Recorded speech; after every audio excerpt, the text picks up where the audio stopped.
This is an intro. Intro. Hustle and Flowchart with your boy, my boy, Matt Wolf and Joe Fair. Hey, welcome back to another episode of the Hustle and Flowchart podcast. My name is Joseph Fear. I am Matthew Wolf. There he is. We're very formal today because we're talking about books. These are those things on your shelf that like to gather dust, unless they're good books. Then they don't gather dust or gust in winds. All right. So in all reality, today we have a badass self-publishing author / teacher, and he runs a very successful podcast and whole school about how to do this. But he's self-published 6 books or more probably, but 6 best-selling books. His name is Chandler Bolt. He has an awesome name, by the way. I thought my name was cool, but his is as cool. not cooler, but total badass episode, and he goes through the exact steps you need to take to kind of get that book going out of your head onto paper and into the market. And I'll just say this about Chandler. He mapped out some processes to get a book written quick. And Joe and I were sitting here going, damn it, that would have made our books a lot faster to write if we followed those. True. So, take some notes, get ready to take some notes on this. He's got some really good processes, really simple things to follow that, his sort of USP, his thing that he promises people, he's going to take you from no book to published author in 90 days. 90 days. From 0 to 90 days, published author. And he's going to map out a process for you on this episode. So let's go ahead and... Well, and remember, as you're listening to this, there are links. If you are driving or something, make sure to check out our blog because he gives you a lot of valuable links too. Yep. So let's go ahead and dive in and welcome Chandler Bolt. Hey, Chandler, thanks so much for being on the call with us. How you doing? Hey, I'm doing great. Thanks for having me. Awesome. Well, let's just go ahead and start by getting a little bit about your backstory. I mean, we know you do the self-publishing stuff. I'm sure you've got a lot of books out there. You teach others how to do self-publishing. How did you get into that world? What led you down that path, and why did you decide that's sort of what you wanted to do and teach?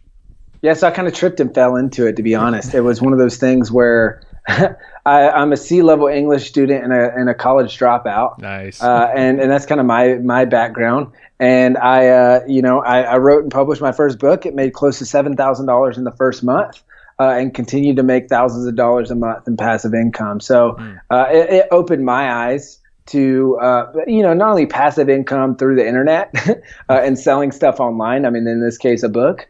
But just in really just the power of books in general to completely change the course of someone's life. So I did that. I did another book with my brother for charity. I helped a friend do a book, and then I was working on just a failing business at the time, and people kept asking about the publishing stuff.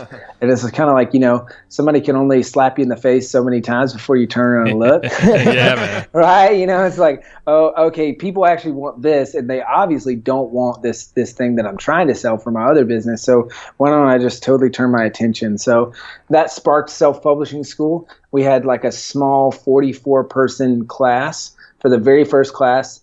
And that's how I was able to personally, kind of prove to myself that I could replicate my results in other people. I did that. I replicated those results for others. And then I said, okay, this is something I can believe in. And therefore I can, it's something I can sell. Right. And so because I can't sell something that I don't believe in. So once that was the case, we just decided to start scaling it. Very cool. What was your first couple books about? Yeah, so my very first book was called The Productive Person, about productivity for entrepreneurs and people who struggle with work-life balance. And then the second book was called Breaking Out of a Broken System. And that book, I wrote it with my brother. So my brother plays in the Grammy-nominated rock and roll band called Need to Breathe. So it's pretty big band. They've done 6 albums through Atlantic, been on every Tonight Show that you and just all those things, right? Wow, cool. And so that book was really it was for charity, but it was about the 15 things our parents taught us growing up that we thought were normal. But then when we got out in the real world, we realized that no one gets taught this stuff. So it was his perspective on those 15 things as a musician, my perspective on those 15 things as a business guy. That's pretty cool. I like that angle. Yeah. So I'm actually kind of surprised with how the first book kind of, I mean, I'm sure you did a lot of work and stuff, but that was able to bring in enough income to be totally life-changing, because I know a lot of people publish books and doesn't really move the needle. It really doesn't bring in much income, subscribers, whatever it might be. Describe a little bit about that first book, that first experience you had in publishing. Oh, it was life-changing. It's a light bulb moment where once you see it, you can't unsee it, right? Once you figure it, it's like that feeling of knowing that thousands of people are buying your book around the world that you've never even met, and it's happening while you sleep, and it's happening. For me, the real light bulb moment was I was snowboarding with my friends in Austria. Mm-hmm. Like I said, I was studying abroad. Air quotes around the word studying. And so we were snowboarding, and my friend was asking about the book, and I was like, "Yeah, it made $400 yesterday while we were snowboarding all day." And that was one of those moments where it was like, "Oh!" As I said it, as I told him that, I realized what had just happened. This was that Robert Kiyosaki passive income, right? Yeah. That I read about in his book Rich Dad Poor Dad. But he says passive income equals real estate. And I was like, okay, well, I don't have enough money to start in real estate. So it was like, it brought me back to that concept of passive income. Mm-hmm. And sure, that's definitely not typical results, right? Right. For a book. But really, I think if you do it the right way, the back end of a book can be very valuable. And that's what I teach a lot is, okay, yeah, it's going to be nice to have that mailbox money that comes in months and years. I still make money from that book every single month that I published years ago. So that is a good feeling. And there's not many people listening, I would imagine, no matter what you do, could say the same thing, like that you've done something 3 years ago that you're still getting paid for. A book is kind of a very unique thing in that way. Yeah. And although it might not be life-changing riches overnight, which I think everyone just tuned out and to sleep since I said that. Right. But, although it might not be life-changing overnight riches, I do believe that I like to say the book is like a key that opens the door to Narnia, right? It opens up to this world that you didn't know existed. And I didn't know that I could be running a 7-figure online education company, right? I didn't know there were podcasts like this that I could be interviewed on. That's just like all these things I didn't know about before becoming an author. So that's where I really think the power is for people, is like harnessing a book for leads, authority, and credibility, not just for you, but also for the business that you're trying to build. So really quick, and that's freaking amazing, because I think that summed up what this whole thing's going to be about.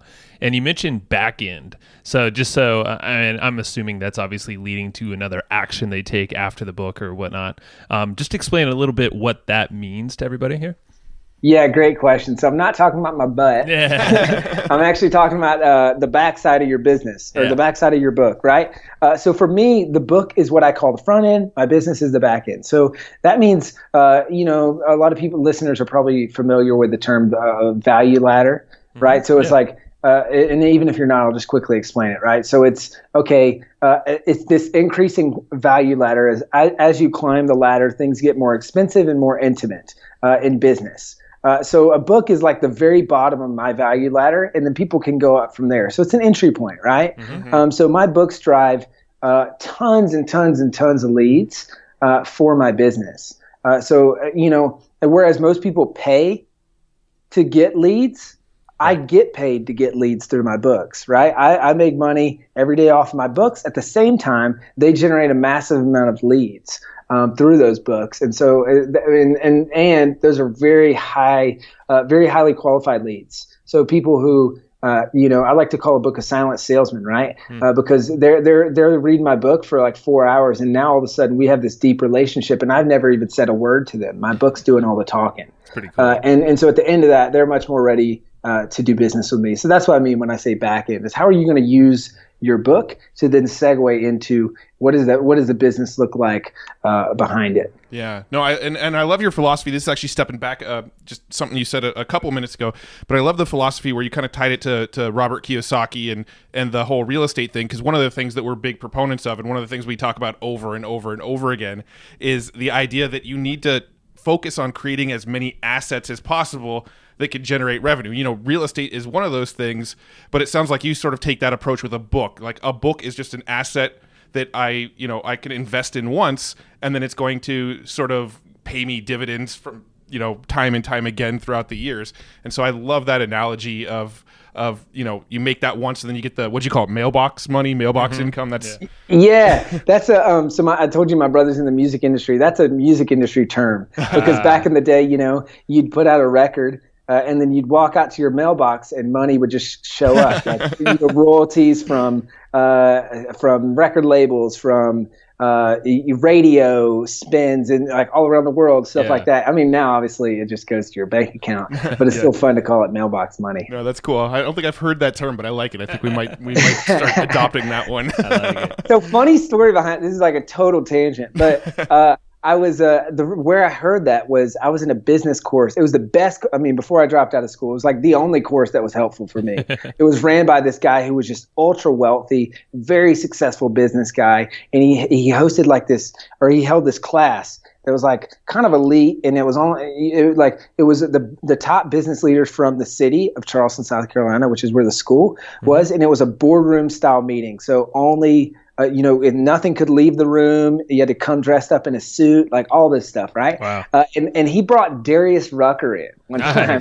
And Darius Rucker was talking about the business end behind Hootie and the Blowfish. And that's the first time I heard that term, mailbox money. I was like, oh man, that's really cool. I'm going to use that. There he is. That's awesome. That's awesome. Well, let's talk a little bit about sort of your process for creating a book, because I think the impression that's out there in the world is that a book is just this monumental undertaking. People spend 2 years getting their book out, and you have no idea if it's going to be a success, but you spent all this time in it.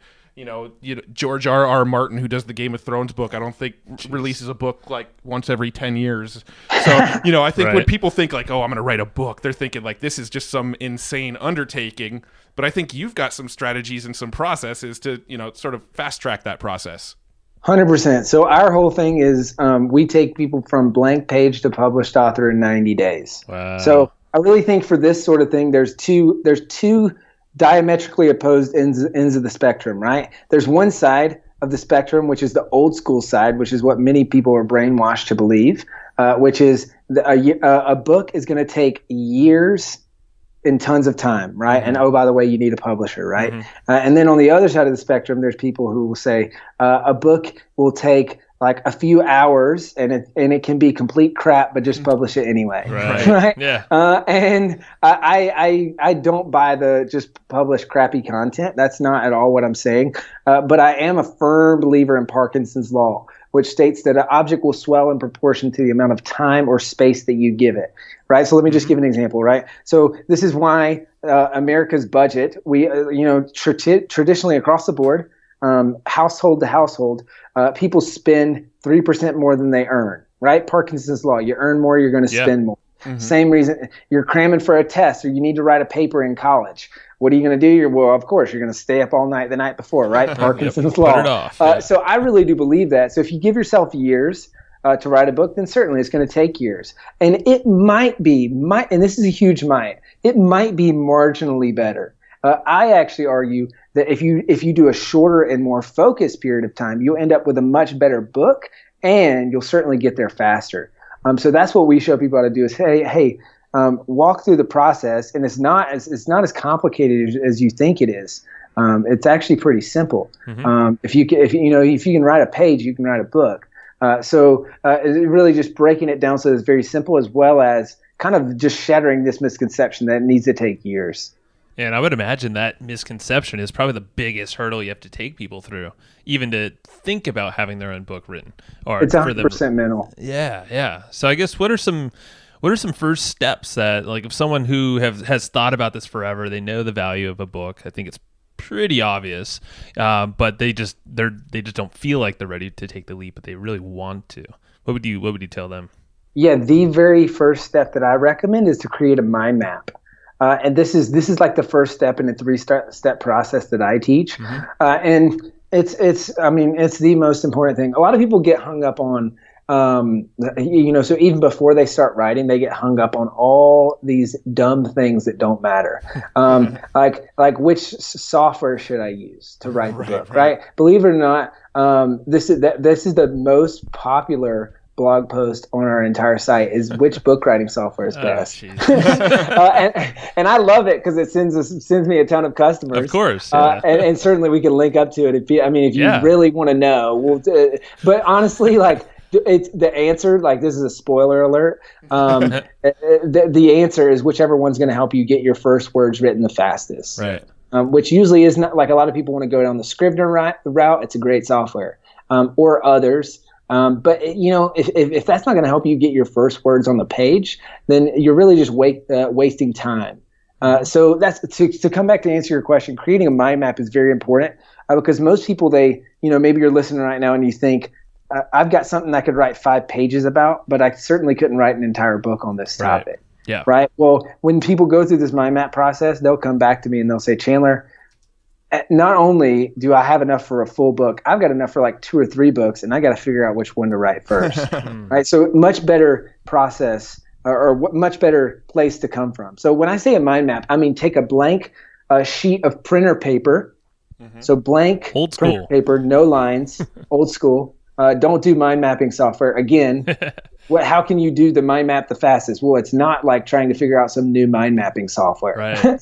People are always trying to tell me about their newest and fanciest mind mapping software. I'm like, I don't care. That's not faster than just doing a normal mind map. Yeah. It's just that, people want to avoid the uncomfortable, and oftentimes mind mapping, writing, things like that are uncomfortable. Yeah. There's a funny joke. Well, I guess it's not that funny. Depending on I don't want to set myself up for failure here, but there's a joke that goes, you can tell when a writer's on a deadline because that's when they'll pop up on Facebook the most. Yep. Like they'll pop up on social media because writing is inherently uncomfortable. So people want to do whatever they can to avoid it, such as choose book writing softwares, find mind mapping softwares, talk about how they're going to market their book that they haven't even written the first words of. Right. It's just all these things that are just simply a distraction. So take that blank sheet of printer paper, write your topic in the middle of the page, then just branch out, right? Every idea you can think of, book that you've read, lesson that you've learned, stories that you have. That's a big one, really stories. Go through that. And what I would recommend people do is as soon as you stop listening to this interview, take 15 minutes. Give me at least 15 minutes and try that. And I guarantee that you're going to find out that there's a lot more that you know about this topic than you think that you know. So that's the most important piece and the starting point, and as well as just getting it in your head. If you want to do this, that nothing else matters until you finish your rough draft. Until you finish that rough draft, everything else is just a distraction. Right. Actually, I have a question before we talk about any other sort of steps. I actually want to step back before step 1. Do you get people that purchase your courses or buy your book on how to be self-published? Do you get people that buy that and go into it not even knowing what they're going to write about? And if for sure. So, like, what sort of advice do you give them on like figuring out what to write about? Yeah, so that's a great question. So we walk through a process of what we call the idea finder because there's 2 types of people I found. There's either the first type, which is I have no idea what I'm going to write about, and then the second type, which is I have like 15 book ideas. I don't know which one to write first. Yep. And they'll oftentimes say, "Oh, can I just write multiple books at the same time?" And we only have 2 rules inside self-publishing school. Number 1 is that you can't write more than 1 book at a time. You just can't do it. It's not smart. You're setting yourself up for failure. And then number 2 is you can't edit while you write, because that is the killer, right? We all know someone who has 5 chapters of their 5 perfectly written chapters of their unfinished book, right? And they've been sitting on it for years, and they're never going to finish it because they're focused on making these 5 chapters so good. So I certainly see that. One of my favorite examples is Eileen Wilder, because when I heard this, I was like, this is crazy. Like, why in the world would you join this course if you have no idea what you're going to write about? It's like, I guess they're just really good at selling it. Yeah, you did a good like, job, people man. believe they're coming in, they're like, I got this.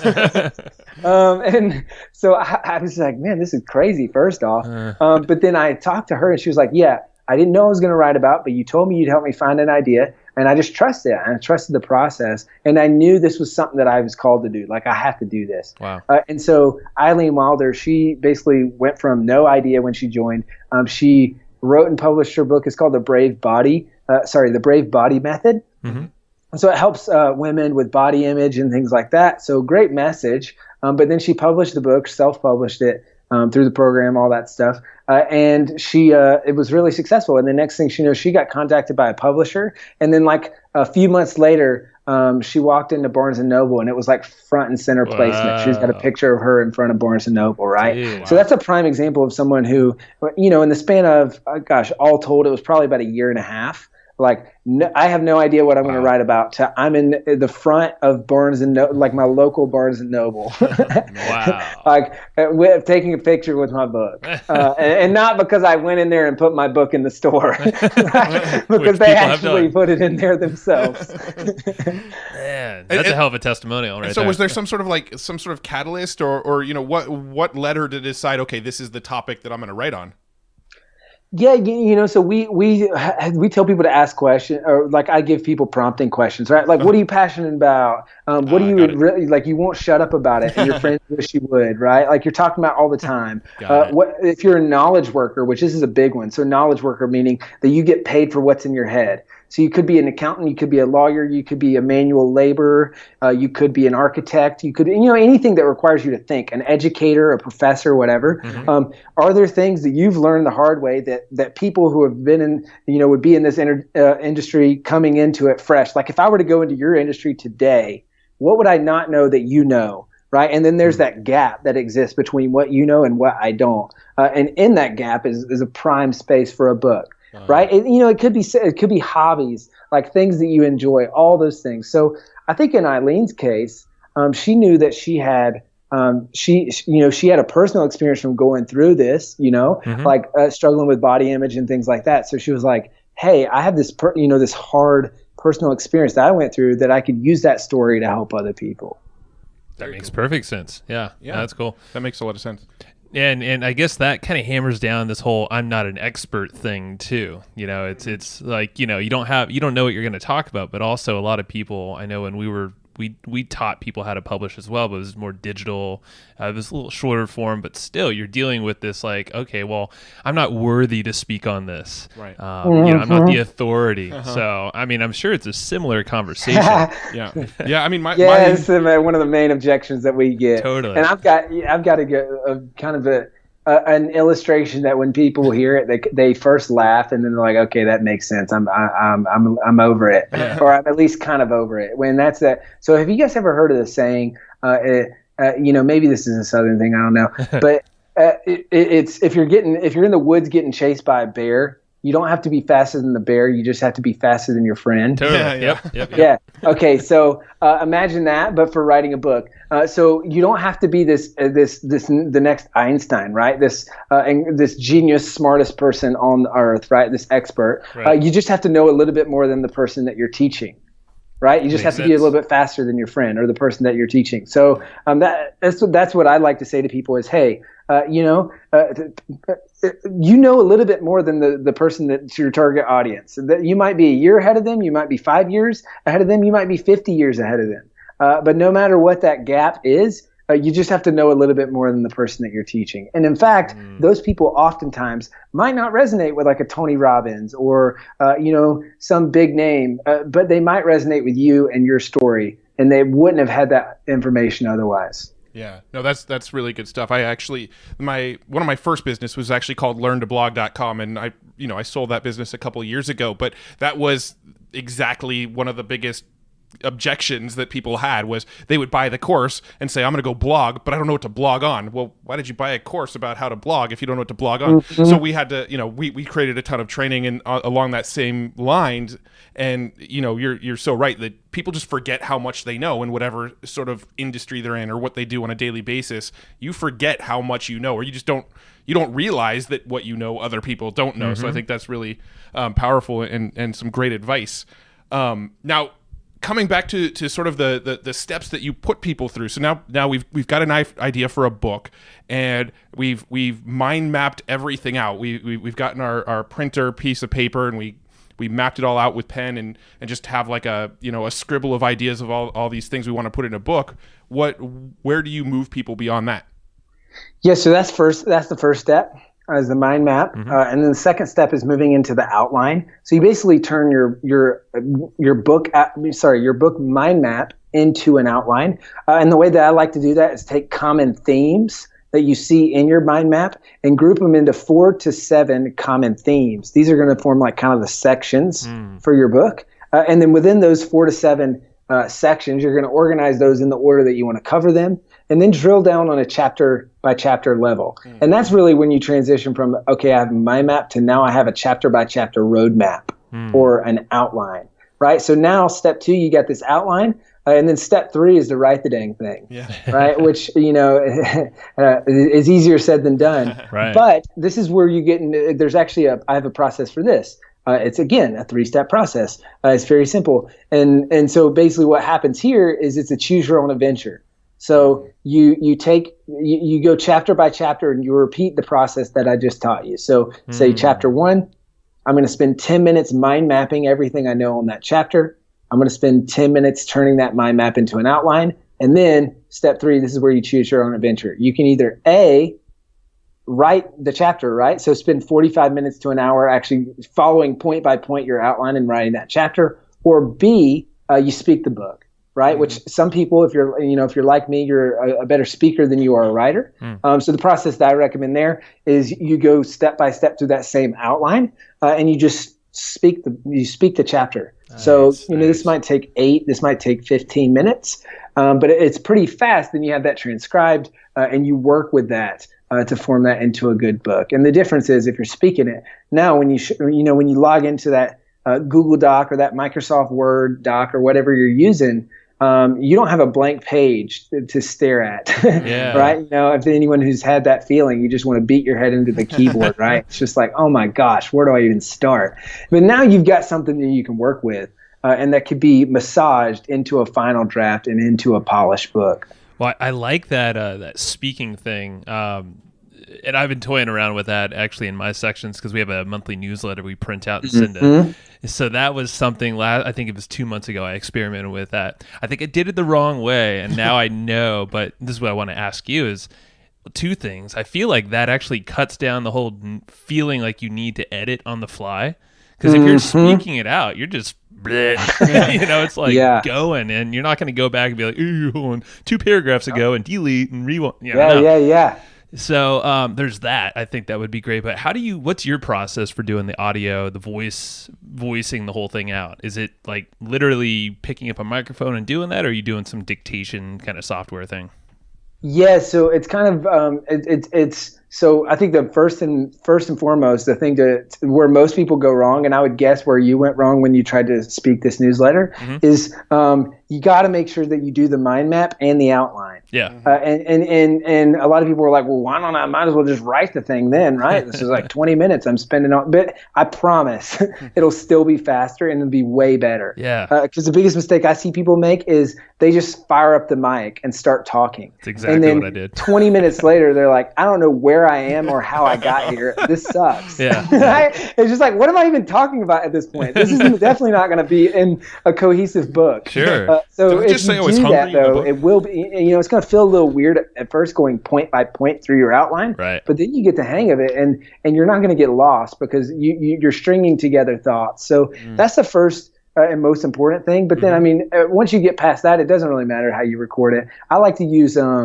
it's Rev. It's rev.com or the Rev app. It's a real person that's transcribing it. You can use Dragon Dictation, which is like a dictation app. Now it's built into Google Docs. You can speak into Google Docs, but even that is more of a distraction than I would like. I just like to speak into my phone. And that's my preferred method. And also, because I have a little bit of a Southern accent and Siri doesn't always understand me, things like that. So I like to have a real person transcribe it. That way I'm not reading the transcription being like, what is this? So it just cuts out some of the work. I can never get used to speaking my punctuation either. Yes. It's hard for me to say a sentence, period, next line, and then say another sentence, comma, that's so unnatural. You have no flow. Exclamation point, smiley face. New line. Yeah, no, that's exactly actually where I failed. That's where it was almost an aha just now as you're saying that. I tried to do the dictation thing, and I just couldn't get in a flow. I did not have an outline either, so that was definitely double shot to both feet, but cool. Now I know. Hey, now you'll have to try it again and then let me know how it works. I will. Very next cool. week. So there's 2 quick last things that I wanted to touch on before we got to let you go, but one of them is marketing. Now, once you've got this book written, What sort of first steps would you tell people to do to make sure that people actually see it? Because I'm sure a lot of people go, they write this book, they get it up on, Amazon Kindle is probably the easiest place to go get it on first. But how do you actually get people to see it on Amazon? It's not like just because it's there, people see it all of a sudden. Yeah, 100%. This is a great question. So a couple things. Number one, a resource that will probably be helpful for people. We have a blog post on how to self-publish a book. Mm-hmm. So everything from how do you create a title to how you use a cover that sells, things like that. Mm-hmm. We can link that up, and that'll be way more in depth than what I could cover on this podcast. Cool, perfect. But once you have those basics covered, and that's really important, like you have the fundamentals, because you can't market a turd, right? At the end of the day, it's still a turd. Yeah. So you need to make sure that you have something good that you can sell here.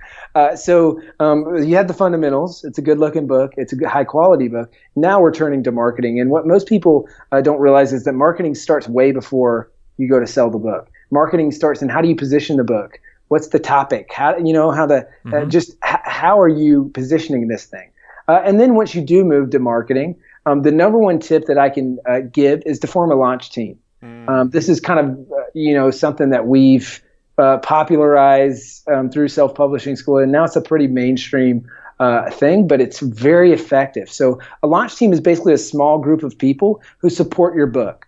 This could be friends, this could be colleagues, this could be, coworkers, people who go to your church, people that are a part of organizations that you're a part of. It could be the mom at your kid's t-ball practice, right? Anyone who might be interested in you or the topic of your book, right? Yeah. So then what they agree to do is check out the digital copy ahead of time. Leave a review on day one when it launches, and then just generally support the book. Mm-hmm. And so, those are, that's what they agree to do. And what they get in return is they get a free copy of the book. They get to kind of see the behind the scenes at how you launch this book, which I think is pretty cool. And then lastly, what I like to do is put their name in the book and give them an acknowledgement, which people just love that because they've most likely never been in a book before, like acknowledged in a book before, which is a pretty cool thing. So that really sets you up for success out of the gate. So I could sit here and write off marketing stuff all day, but at the end of the day, I would just say, if you listen to nothing else that I say, just do that. And if you just do the launch team piece, it's really going to set you up for success. And we'll make sure to link that. Just shoot us over that link, and we'll put it in the show notes here cool. For sure. Now, I guess what I'm trying to think. Yeah. So after you launch the book, obviously it's in the marketplace.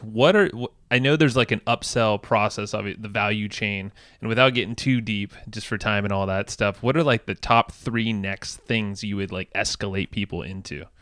Yeah, well, I really have a number one, and then everything else is just ancillary. So cool. What I would recommend people do, if you want to see this in action, go to my book published on Amazon or my book launch, and you'll see exactly how I do this because I'm going to explain it, but it may or may not make sense. So what I do is this is like the first or second page. I give away the audiobook for free. And some people are like, Chandler, you're crazy.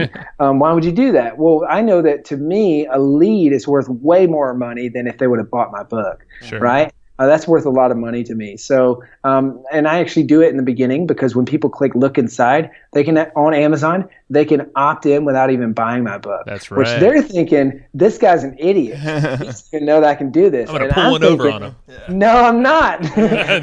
Welcome to my sales funnel, right? And with hundreds of millions of buyers on Amazon and only a fraction of them buying your book, it helps to have, I have this I'm siphoning all these leads and business off of Amazon, this big ecosystem, which is pretty awesome. And so that's the piece I do. I'll sometimes also give video training. I'll give checklists. I'll give workbooks, things like that, like mention things like that throughout the book itself. I try to keep that under 5, maybe 10 at the max of like, hey, I've got this other thing like that would be helpful that's totally free. Right. Because any more than that, and it's just like, hey, dude, I get it. You want me to go to your site, but I came here to read this book. So if I feel like you're holding out on me, I'm going to be upset. Right. I'll leave a bad review, or I'll stop reading the book, right? So I try to keep it pretty low pitch in the book, high content.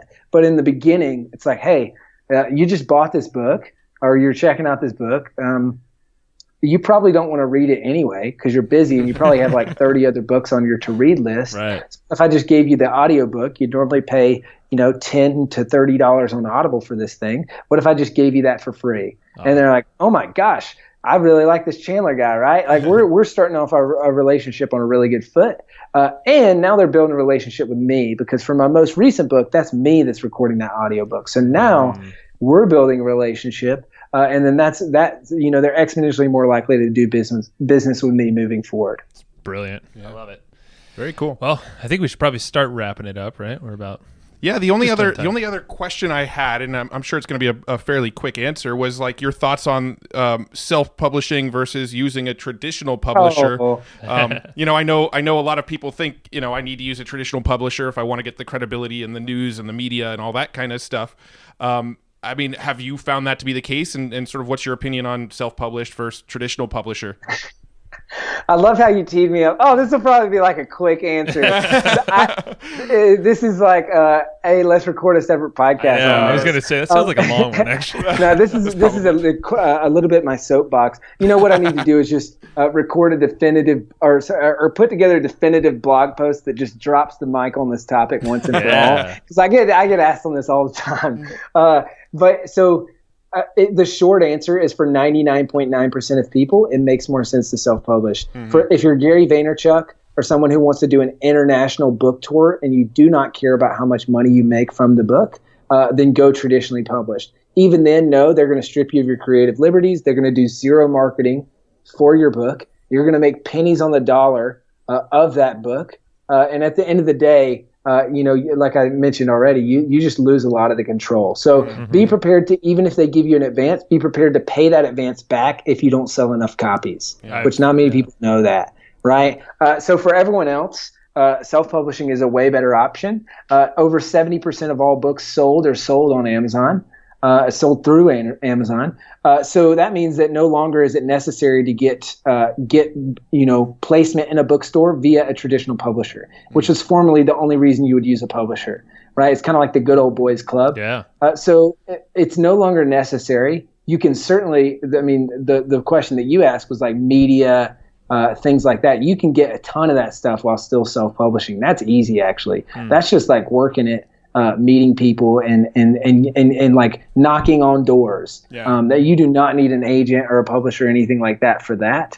If you want to get into Barnes and Noble, sure, you're gonna have to have a traditional publisher for that. But newsflash, Barnes and Noble are shutting down across the country, right? And so are a ton of other bookstores because just everyone's buying books on Amazon. So as much as I hate to see bookstores go away because it's like a beautiful nostalgic thing, it's just the truth. Like it's what's happening. So that's about as short as an answer as I can give. That's perfect. And why I really am a fan of self-publishing in general. I mean, take it with a grain of salt. I run a company called Self-Publishing School, so I'm obviously going to be biased. But that is just my take on the publishing industry as a whole. No, that's exactly what Christy Whitman, our mutual friend, we interviewed her earlier. She said the same thing, and she's going through, a massive publisher, 100%. New York Times bestseller. But she said straight up, they don't do any marketing for you. And she said pretty much the same thing you said, and I was like, wow, I did not know that. And see, most people don't. Yeah. I mean, I look at it's like choosing to ride in a taxi when Uber exists. Sure. Knowing like, that why you're would going to you pay do more. that? Yeah, for sure. All right. Well, I know you got to get going, so I want to give people some real quick resources to go check out when they leave this. So let's start off by what are the names of your books so they can go check them out on Amazon? Yeah, I mean, the number one and the best, the one I'm most proud of and my most recent, it's called Published, The Proven Path from Blank Page to Published Author. Cool, and we'll link that one up in the show notes. For sure. And then also, do you have any books that you recommend that you haven't written, but that you find yourself recommending to others quite a bit? Any specific topic in mind or just in general? It could be in general. It could be related to publishing or just in general. I mean, we're always looking for good recommendations anyway. Yeah, top book of all time for me is The One Thing by Jay Papasan and Gary Keller. It is a life-changing read. Awesome. Love it. And last question, where do you want people to go for kind of find your stuff and learn more about you? Yeah, best place to go is self-publishingschool.com/free. We've got some really good free training there. It breaks down a lot of the stuff that I just taught, but in more detail. So like my 3-step process for writing, how to market the book, things like that. So that's generally what people find most helpful. Awesome, man. Well, thank you so much for your time. And yeah, there's a lot of good actionable stuff here. So go learn. Go do it. Go write a book. No. Go take 15 minutes now. Yeah. Outline your damn book. Memory. There we go. Get mind map right now. Yeah. Mind map. All right, Perfect. Man. Yeah. Thanks so much for taking the time out today and doing this with us. Some great stuff here. No problem. Thanks, fellas. All right, man. See ya. See ya. Hey, thank you for listening to this podcast. Now, if you want to learn more and hear from us every single month, which a lot of people do, it's pretty fun. We actually write this thing called the Evergreen Profits Letter, and that is a printed newsletter that we actually send to hundreds of people every single month to your doorstep, so you actually get it in the mail. You can read this sucker, you can highlight it, you can dog ear, you can scratch some stuff out if you don't like that one. You say, no, Joe and Matt, that's not cool for me. But you can take a lot of different strategies, about 15 or so from every single issue, and it's really cool. So basically, these are actionable strategies that you can use in your business right away to test out and pretty much build on what you already have going on. So check it out. It's at www.egpletter.com. It's pretty amazing. And hey, go check it out. See what it's all about. Boom.